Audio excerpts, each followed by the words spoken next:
नमस्कार स्टूडेंट, स्वागत है आप सभी का मेरी यूट्यूब चैनल मिक्की मिन में। तो स्टूडेंट, इस वीडियो में आप सभी को unit 6 information consolidation and repackaging बताने वाला हूं, जो कि हमारा BLIE 228 का पार्ट है। तो ये ब्लॉक सेकंड से है और ब्लॉक सेकंड का सेकंड यूनिट है, और वैसे देखा जाए ओवरऑल तो 6 यूनिट है। तो इसमें हमें क्या पढ़ना है कि कैसे बैरियर जो है हमें इंफॉर्मेशन यूज़ ऑफ इंफॉर्मेशन में देखने को मिलता है, या फिर evaluation of the concept of information consolidation. Definition of information consolidation मतलब इंफॉर्मेशन कंसोलिडेशन होता क्या है। उसके अलावा प्रोसेस ऑफ इंफॉर्मेशन कंसोलिडेशन, इसके अंदर आपको पूरा 9 स्टेप इसमें देखने को मिलेगा। फिर value and benefit of consolidation information. तो ये कुछ हमारे टॉपिक है जो कि मैं इस वाले यूनिट में कवर कराऊंगा। तो चलिए स्टार्ट करते हैं इस यूनिट को। तो इसके अंदर इंफॉर्मेशन कंसोलिडेशन पे हमें फोकस करना है। सबसे पहला है हमारा barrier to the use of information. Barrier to use of information, देखिए कंसेप्ट ऑफ इंफॉर्मेशन एनालिसिस क्या होता है। Consolidation and repackaging was evaluated in response to the difficulties encountered by the users in the effective use of information. या फिर यहाँ पे बात करें तो जैसे कि यहाँ पे देखिए द डिफ़िकल्टीज़ और द बैरियर, जो कि डिफ़िकल्टी और बैरियर है जो कि हम इन the effective use of information, हम इफ़ेक्टिवली यूज़ करते हैं इंफॉर्मेशन को बाय द यूज़र, जो कि यूज़र यूज़ करता है, are basically due to the following inherent nature of information. इसमें कुछ इनहेरेंट नेचर है इंफॉर्मेशन की, इसकी वजह से हैं। तो कुछ जैसे कि यहाँ पे है, exponential growth of information has led to the information explosion. इतने सारे हमारे पास इंफॉर्मेशन आ गए हैं कि इंफॉर्मेशन एक्सप्लोजन हो गया है। हमें एनालाइज करने के लिए कुछ टूल्स एंड टेक्निक्स की ज़रूरत पड़ रही है, कुछ सेट ऑफ रूल की ज़रूरत पड़ रही है, ताकि हम एक सिस्टमैटिक तरीके से इंफॉर्मेशन को एनालाइज एंड कंसोलिडेट कर पाएँ। तो इसी के लिए ये सारी चीज़ें इसमें देखने को मिली। क्यों? क्योंकि हमारे पास इंफॉर्मेशन की इतनी भंडार हो गई कि उसको हम कैसे मतलब एनालाइज करें, उसके लिए एक सेट ऑफ रूल चाहिए था। तो ये है एक पहला। उसके बाद है इंटरडिसिप्लिनरी नेचर ऑफ इंफॉर्मेशन, मतलब कि इंफॉर्मेशन जो है वो उसके अंदर, जैसे कि मान लीजिए मैं एक बायोलॉजी की बात करूं, या फिर मैं एक साइकोलॉजी की बात करूं, जो कि मनोविज्ञान है, तो उसके अंदर भी बहुत सारे सब फील्ड आपको देखने को मिलेंगे। तो उसके क्या है कि इंटरडिसिप्लिनरी नेचर मतलब एक के अंदर ही बहुत सारे वेरिएशन दिख रहे हैं, तो उनको भी स्टडी करना हमारे लिए इम्पोर्टेंट हो गया। तो उसके लिए कुछ कैटेगरीज ऑफ मतलब rules and set of instruction की ज़रूरत पड़ी। फिर information is published in different language, बहुत सारे लैंग्वेज में पब्लिश होने लग गया। फिर information is published in wide range of source in print as well as in electronic form. बहुत सारी इन्फॉर्मेशन जो है वो प्रिंट, और बहुत सारे ऐसे हैं जो कि इलेक्ट्रॉनिक फॉर्म में पब्लिश होने लग गए। तो ये सारे रीज़न है हमारे वेरियर जो कि हमें देखने को मिलते हैं। फिर information is presented in a wide range of media and format, और इन्फॉर्मेशन बहुत सारे मीडिया और फॉर्मेट के रूप में भी देखने को मिले। फिर information is published in document with restricted circulation, जो कि है डॉक्यूमेंट में पब्लिश हो गया और उसमें कुछ रिस्ट्रिक्टेड सर्कुलेशन भी ऐड होने लग गया, जैसे सच एस टेक्निकल रिपोर्ट आ गया यहाँ पे। उसके अलावा आपको ये सारी चीज़ें देखने के मिल गई। फिर उस ये थोड़ा इम्पॉर्टेंट है, तो इसीलिए मैंने आपको इसमें पूरा अच्छे से समझाया। उसके अलावा है हम यहाँ पे evaluation of the concept of information consolidation. अब इवेल्युएशन ऑफ इंफॉर्मेशन हमने वेरियर तो पढ़ लिया, अब analysis of the barrier to the use of information हमने पढ़ लिया। Was the attempt to find solution led to the concept of information analysis, मतलब हमें क्या क्या हम सॉल्यूशन निकाल सकते हैं जिससे हम इंफॉर्मेशन एनालिसिस को बैरियर ना बनने दें।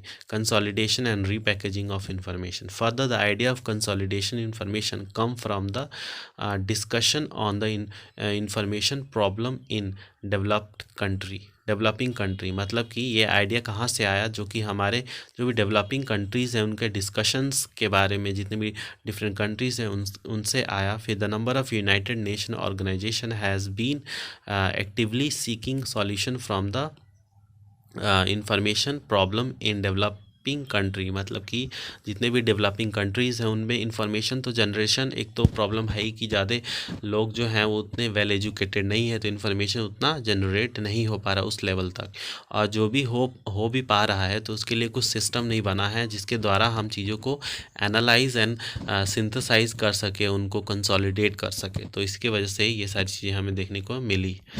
तो ये सब तो हो गया। फिर उसके बाद देखिए the below mention meeting prove the way for the evaluation and the development of the concept of information consolidation. ये कुछ मीटिंग है जिसके कारण वर्ष जो इंफॉर्मेशन एनालिसिस एंड कंसोलिडेशन का स्टार्टिंग हुआ।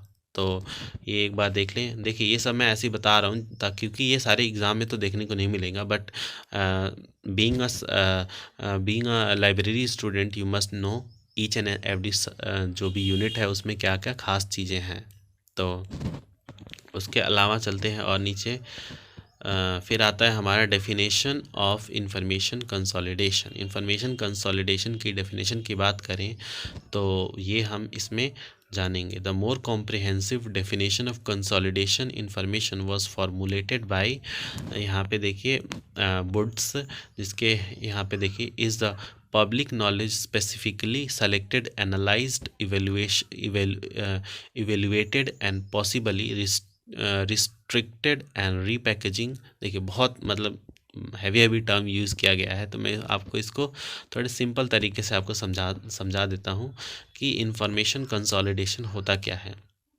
देखिए information consolidation is a text, एक तरह से टेक्स्ट है या मैसेज है, पर्पसफुली स्ट्रक्चर, मतलब पर्पसफुली इसको स्ट्रक्चर किया गया है from the existing public knowledge, जो भी हमारे पास पब्लिक नॉलेज में है उन सब चीज़ों को, to acted the private knowledge and decision of individual who otherwise may not be able to effectively and efficiently access और यूज़ दिस पब्लिक नॉलेज। मतलब कि जितने भी हमारे नॉर्मल व्यक्ति हैं वो इतने अच्छे से इफ़ेक्टिवली एंड एफिशिएंटली उस चीज़ों को यूज़ नहीं कर पाएंगे, तो इसीलिए इंफॉर्मेशन इन कंसोलिडेशन का जो कंसेप्ट है वो आया।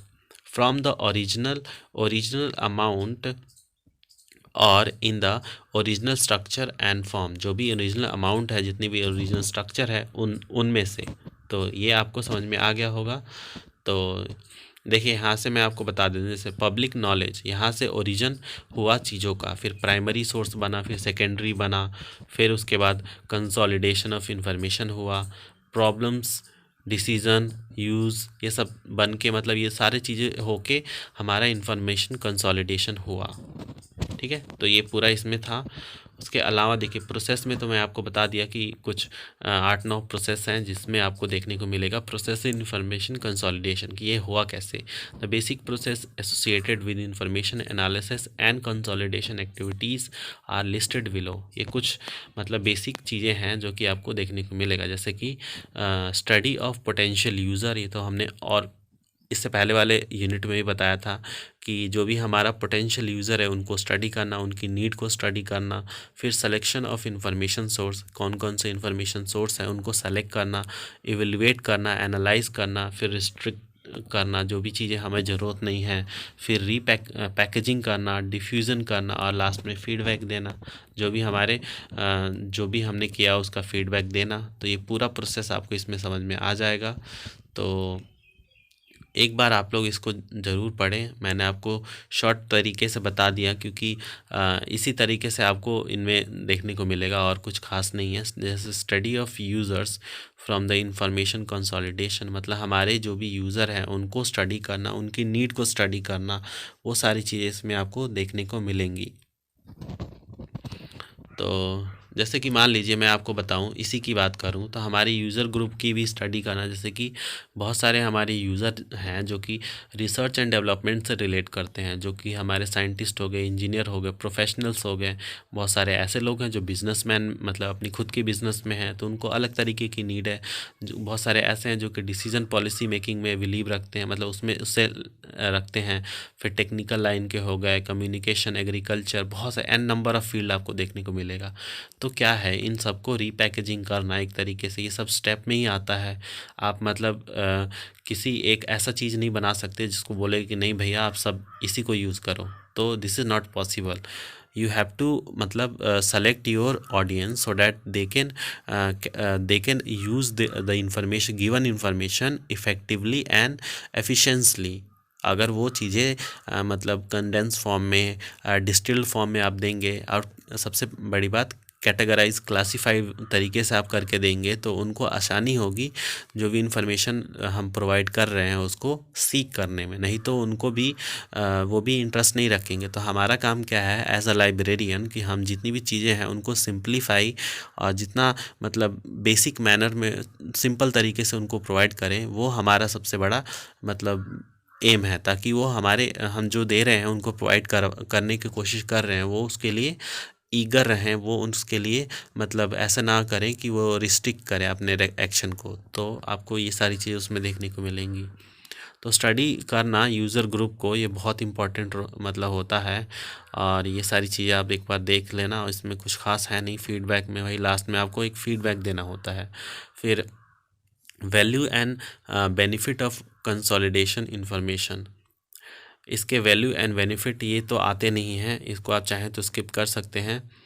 तो ये था आज का हमारा लेक्चर। इसमें आपको देखिए यहाँ पे पोटेंशियल बेनिफिट, जो कि potential benefit that may be derived from the use of consolidated information. कौन कौन से पोटेंशियल बेनिफिट है जो कि हमें मिलते हैं कंसोलिडेशन ऑफ इंफॉर्मेशन से। तो पहली की बात करें तो better information about alternative and consequence, improve decision making process, reduction of uncertainty. तो ये सारी चीज़ें आपको इसमें देखने को मिलेगा। उसके अलावा increase in level, depth, breadth of the individual और ग्रोथ ग्रुप। बहुत सारी मतलब आपको यहाँ पे बेनिफिट देखने को मिलेगा। तो इसके कारणवश हम इन सब चीज़ों को देखते हैं। फिर सब example of IAC product from India. तो कुछ एग्जांपल हैं जैसे कि हो गए हमारे जैसे ये वाला तो मैंने आपको ऊपर भी बताया था कि the energy and the resource institute, ये एक एग्जांपल है। उसके अलावा और इसमें कुछ खास है नहीं। बाकी ये तो वैसे भी आता नहीं है एग्ज़ाम में, बट मैं आपके नॉलेज के लिए बता रहा हूँ। आप एक बार इसको चाहें तो रीड कर सकते हैं। तो इसी के साथ ये वाला भी हमारा लेक्चर जो था ये हमारा कंप्लीट हो गया। तो इसी जो ब्लॉक है इसका लास्ट जो यूनिट है उसको हम कवर कराएंगे आने वाले जो वीडियोस है उसमें। तो आप लोग इसी तरीके से हमारे चैनल से बने रहें। तो मिलते हैं आप सभी से नेक्स्ट वीडियो में, तब तक के लिए धन्यवाद।